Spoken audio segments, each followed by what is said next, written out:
ఇవాల్టి top 20 news. Telangana వార్తలు.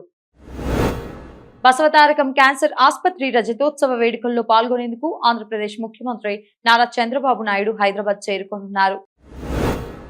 రాష్ట్ర ఆర్థికాంశాలు, ఎస్బీఐ, ఐఆర్ఎఫ్సి రుణాల విషయాలపై చర్చించేందుకు ముఖ్యమంత్రి రేవంత్ రెడ్డి ఢిల్లీలో పలువురు కేంద్ర మంత్రులతో భేటీ కానున్నారు. ఆదిలాబాద్, కరీంనగర్ సహా 5 జిల్లాలకు వాతావరణ శాఖ హీట్ వేవ్ అలర్ట్ జారీ చేసింది. నిజామాబాద్, జగిత్యాల సహా 9 జిల్లాల్లో భారీ వర్షాలు కురిసే అవకాశం ఉందని పేర్కొంది. సంధ్య థియేటర్ తొక్కిసలాట కేసులో ఆన్లైన్ హాజరుకు అనుమతి నిరాకరించడంతో హీరో అల్లు అర్జున్ నాంపల్లి కోర్టుకు వ్యక్తిగతంగా హాజరు కానున్నారు.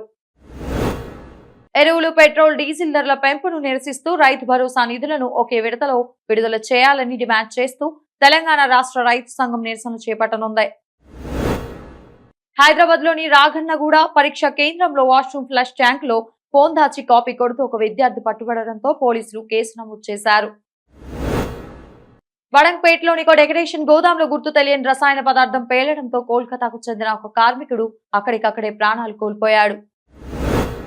ఆంధ్ర వార్తలు. పిఠాపురం పర్యటన ముగించుకొని ఉప ముఖ్యమంత్రి పవన్ కళ్యాణ్ విశాఖపట్నంలో పర్యటించనున్నారు. పార్టీ శ్రేణులు భారీ స్వాగత ఏర్పాట్లు చేశాయి. చిత్తూరు జిల్లా బంగారెడ్డిగూడలో మనస్తాపంతో దామోదర్ అనే వ్యక్తి తన భార్య, 2 పిల్లలకు విషమిచ్చి ఆపై తాను ఊరేసుకుని ఆత్మహత్యకు పాల్పడ్డాడు. ప్రకాశం జిల్లా మంగమూరులో పిల్లి అశోక్ అనే యువకుడు దారుణ హత్యకు గురయ్యాడు. వివాహేతర సంబంధమే కారణమని పోలీసులు అనుమానిస్తున్నారు. కడప నుంచి తిరుపతి వెళ్తున్న మార్గంలో జరిగిన ఘోర రోడ్డు ప్రమాదంలో సుమారు 30 మంది ప్రయాణికులు తీవ్రంగా గాయపడ్డారు. ఆంధ్రప్రదేశ్ అక్రమ ఇసుక రవాణాను అడ్డుకునేందుకు కూటమి ప్రభుత్వం ఆర్టిఫిషియల్ ఇంటెలిజెన్స్ సాంకేతికతో నిఘా పెట్టనుంది. విజయవాడకు చెందిన గాది సాయి కృష్ణ అదృశ్యం కేసులో కీలక ఆధారాలు లభ్యం కావడంతో పోలీసులు విచారణకు మరింత వేగవంతం చేశారు.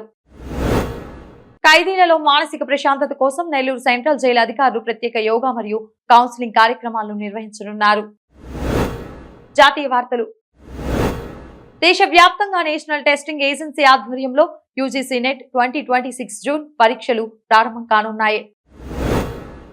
సాంప్రదాయేతర భద్రతా సవాళ్ల ఎజెండాగా న్యూఢిల్లీలో 2 రోజుల పాటు జరిగే బ్రిక్స్ దేశాల జాతీయ భద్రతా సలహాదారుల సమావేశానికి భారత్ ఆతిథ్యం ఇవ్వనుంది. వీధి కుక్కల దాడి నుంచి ప్రజలను రక్షించే సుప్రీంకోర్టు ఆదేశాల అమలుపై మద్రాస్ హైకోర్టు దాఖలు చేసిన సుమోటో పిటిషన్ పై చీఫ్ జస్టిస్ నేతృత్వంలోని బెంచ్ విచారణ జరగనుంది.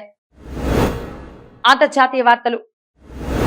పశ్చిమాసియా యుద్ధానికి ముగింపు పలికేలా రాబోయే 60 రోజుల్లో తుది ఒప్పందాన్ని రూపొందించేందుకు ఒక రోడ్ మ్యాప్ పై అమెరికా, ఇరాన్ అంగీకారానికి వచ్చాయి. ఖతార్లోని రాస్ లఫాన్ ఇండస్ట్రియల్ సిటీ ఫ్యాక్టరీలో జరిగిన సాంకేతికత పేలుడు కారణంగా 54 మంది గాయపడగా మరో 18 మంది అదృశ్యమయ్యారు. అమెరికాలో జరుగుతున్న ఫిఫా ప్రపంచ కప్ లో బెల్జియం, ఇరాన్ మ్యాచ్లతో కలిపి ఇప్పటి వరకు మొత్తం 8 రెడ్ కార్డులు నమోదయ్యాయి. ఇది గత 2 ఎడిషన్ల ఉమ్మడి రికార్డును సమన్ చేస్తుంది.